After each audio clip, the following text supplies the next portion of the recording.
నమస్కారం అండి. ఇది new year calendar. New year calendar. ఈ క్యాలెండర్లో దేవుడి బొమ్మలు ఏమీ లేవు. పొద్దున్నే లేచి క్యాలెండర్ చూస్తాం కదండి, దేవుడి బొమ్మల్ని చూడాలి కదా. అందుకని నేను మీకు న్యూ ఇయర్ సందర్భంగా దేవుణ్ణి చూసుకునేటువంటి నేను ఒకటి చెప్తాను. ఇది పాత క్యాలెండర్ అండి. ఈ పాత క్యాలెండర్లో ఏ నెలలో ఏ పండగలు ఉన్నాయో ఆ దేవుడి బొమ్మలు ఉన్నాయి. సో వీటిని నేను చేసుకొని ఏ నెలకి ఆ నెల వాటికి పేస్ట్ చేస్తే మన క్యాలెండర్తో పాటు దేవుణ్ణి చూసినట్టు ఉంటుంది.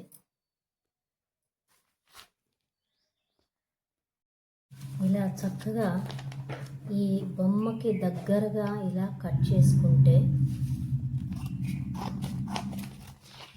మనం పేస్ట్ చేసుకోవడానికి వీలుగా ఉంటుంది.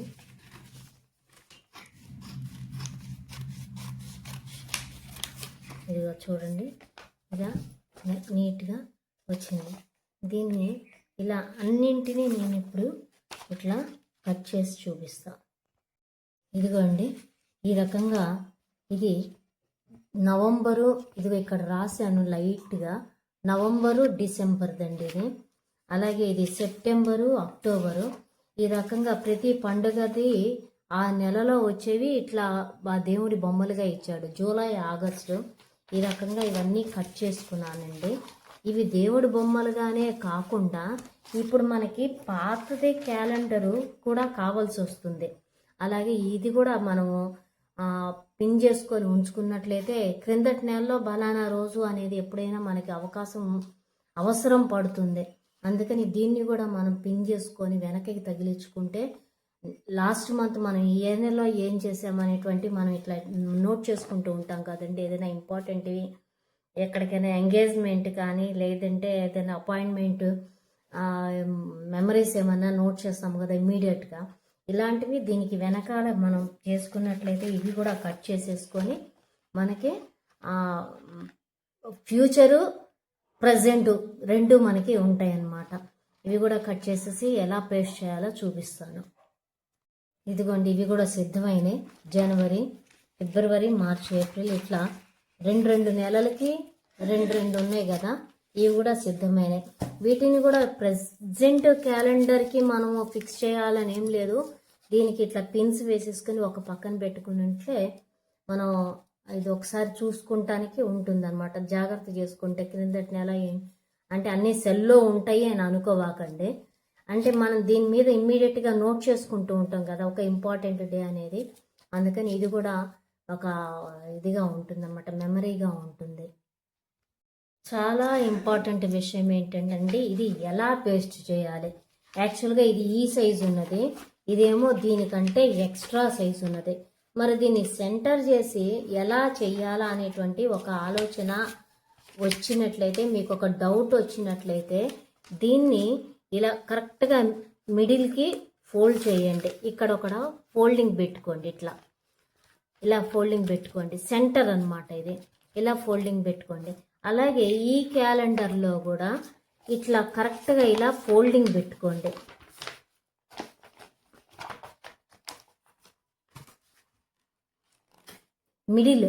మిడిల్ రావడానికి అన్నమాట ఇది. ఇట్లా కరెక్ట్గా ఫోల్డింగ్ పెట్టుకున్నట్లయితే ఇదిగో ఇట్లా మిడిల్ వస్తుంది. ఇలా మిడిల్ వస్తుంది. ఈ మిడిల్కి ఈ పేపరు దేవుడిది మనకి మిడిల్ పెట్టుకున్నాం కదండి. ఇలాగని ఇలా మిడిల్ పెట్టుకున్నాం కదా. ఇదిగో ఇది ఈ మిడిల్ చూసారా. ఈ మిడిల్ని ఇదిగో దీనికి ఇలా పెట్టేసేసి చూస్తే మనకి ఎక్స్ట్రా ఎంత ఉన్నదో తెలుస్తుంది అన్నమాట. ఇదిగో ఇట్లా పెట్టుకోండి. ఈ మిడిల్ని దీంతో మనం రెండు ఈక్వల్గా పెట్టినట్లయితే ఎక్స్ట్రా ఎంత ఉన్నదో తెలుస్తుంది.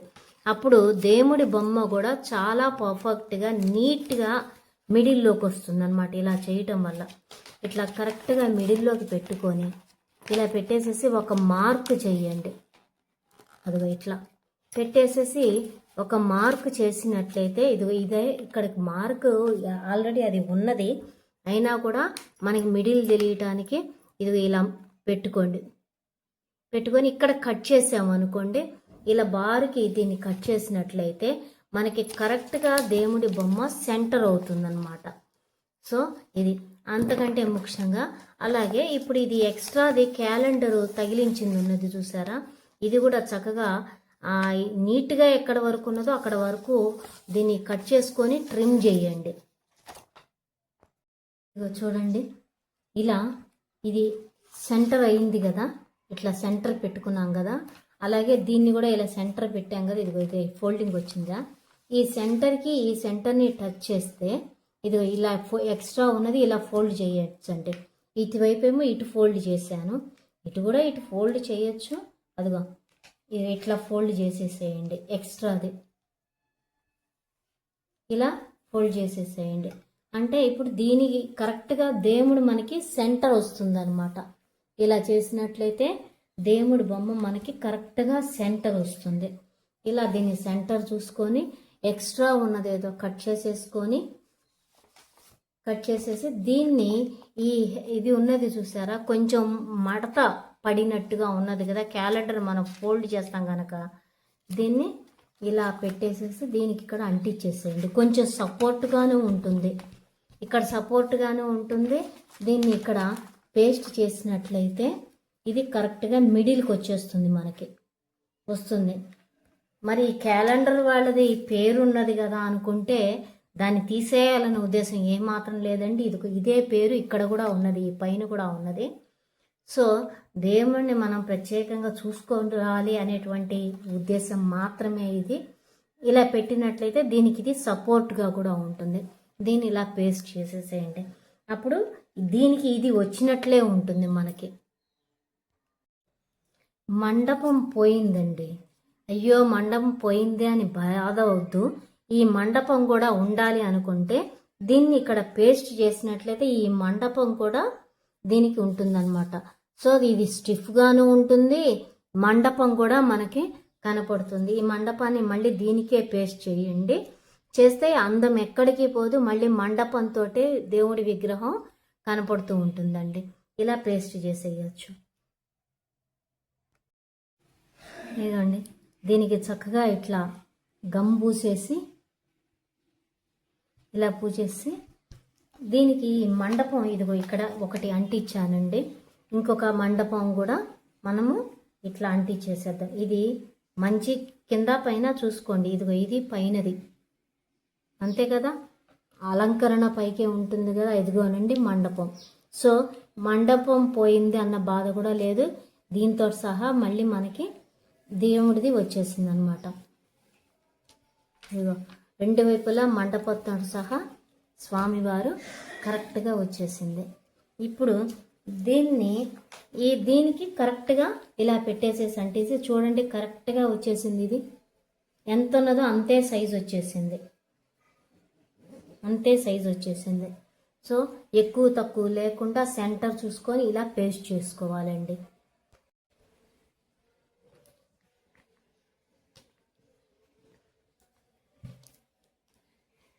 యాక్చువల్గా మరి వినాయక చవితి జనవరిలో కాదు కదా అని అనుకోవకండి. విఘ్నం లేకుండా ఉండటం కోసమని వినాయకుడిది ఫస్ట్ పేజీలో పెట్టారనమాట. ఈ క్యాలెండర్లో ఆగస్టు సెప్టెంబర్లో కదా వినాయక చవితి వచ్చేది, ఏ పండగకి ఆ పండగదే కదా అని అనుకోవద్దు. విఘ్నం లేకుండా ఉండటానికి మనం తొలి ఆధిపత్యం వినాయకుడికే ఇస్తాం కనుక ఆ క్యాలెండర్లో ఫస్ట్ పేజీ వినాయకుడిది ఇచ్చారనమాట.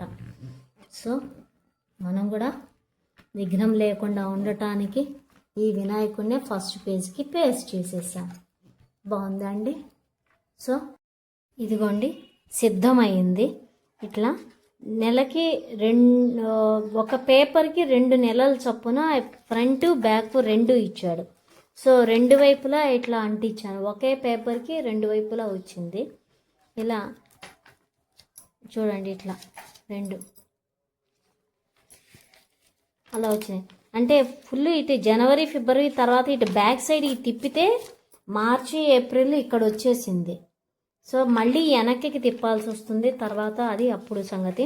సరే, ఇప్పుడు ఒక విషయం, ఇవన్నీ పేస్ట్ చేసిన తర్వాత ఇక్కడ కొంచెం హెచ్చు తగ్గులు ఉన్నాయి అనుకోండి, ఇక్కడ కట్ చేయటం పెట్టుకోవాకండి. కట్ చేయకుండా ఇలా స్కేల్ని మార్జిన్గా పెట్టుకొని బ్లేడ్ తోటి ఇట్లాగా అన్నినట్లయితే చక్కగా ఎంత మటుకు కావాలో అంత మటుకే కట్ అవుతుంది. బ్లేడ్ తీసుకొని స్కేల్ని ఇలా సపోర్ట్ పెట్టుకొని అన్నీ ఈవెన్గా ఉండేటట్టుగా ఇలా బ్లేడ్ తోటి చేసామనుకోండి, ఇవి ఎక్స్ట్రావి వచ్చేసేస్తాయి. అన్నీ ఒక లెవెల్గా ఉంటాయి, నీట్గా ఉంటాయి. కటింగ్లో కొంచెం ఎక్స్ట్రా అట్లా ఉంటే కానీ అన్నీ ఈక్వల్గా ఉండాలి కదండి. ఇలా చేసేస్తే అన్నీ ఈక్వల్గా వచ్చేసేస్తాయి. కింద సపోర్ట్ మాత్రం జాగ్రత్తగా పెట్టుకోండి. ఏమైనా కట్ అయిపోయేవి మాత్రం పెట్టుకోవద్దు. ఏదైనా ప్లాంక్ లాంటిది పెట్టుకోండి. కొంచెం 2-3 పేపర్స్ అయిపోయిన తర్వాత కింద ఏమైనా సపోర్ట్ అవసరం అవుతుందా లేదో చూసుకొని గాడి వచ్చిందంటే, లేదంటే కత్తెరతోటి కట్ చేసుకోండి, కింద వస్తువులు ఏమి కట్ చేసుకోకుండా. ఇదిగోండి క్యాలెండర్ రెడీ అయిపోయింది. ఇది అసలు క్యాలెండరు. దానికి క్రింద ఇప్పుడు మనం అంటించింది. ఇది జనవరి ఫిబ్రవరికి సంబంధించిన క్యాలెండరు. ఇది వినాయకుడిది. దీనికి వెనకాల మార్చి ఏప్రిల్ది శివపార్వతులది. అలాగే ఇటు వచ్చి మే జూను. ఇట్లా వెనక్కి తిప్పితే మళ్ళీ జూలై ఆగస్టు ఇలా వచ్చిందండి. అంటే ఒక పేపర్కి 2 వైపులా అంటించాల్సి వచ్చింది అనమాట. ఇదిగో ఇది ఒక వైపు, ఇది జూలై ఆగస్టు, ఇటు వచ్చి మే జూను. ఇలా ఇంత అవసరమా అని అనుకోవాకండి. ఇది మన సృజనాత్మకత. అంటే మనము ఎంత యాక్టివ్గా ఉంటామో ఇలాంటివి చేస్తూ ఉంటే, ఇది ఒక చిన్న పనే కాదు. దీనిలో మనం చేసేటువంటి కాన్సన్ట్రేషను చాలా ఇంపార్టెంట్ అండి. కాన్సన్ట్రేషన్గా చేస్తూ ఉండటం, దాని మీద అదే యోగా అంటారు కదా, శ్వాస మీద ధ్యాస పెట్టమని. ఆ రకంగా మనం ఇలా దృష్టి పెట్టి ఒక పని చేస్తూ ఉంటే ఆరోగ్యంగా ఉంటాము, వేరు వేరు ఆలోచనలు ఏమీ లేకుండా. సో ఇది వేస్ట్ అని అనుకోవాకండి. దీనిలో ఒక ఆనందం ఉంటుంది. ఇది చూసినప్పుడల్లా ఇది నేను చేశాను అనేటువంటిది. ఓకేనా? నచ్చితే ఒక లైక్ చేయండి. Thank you.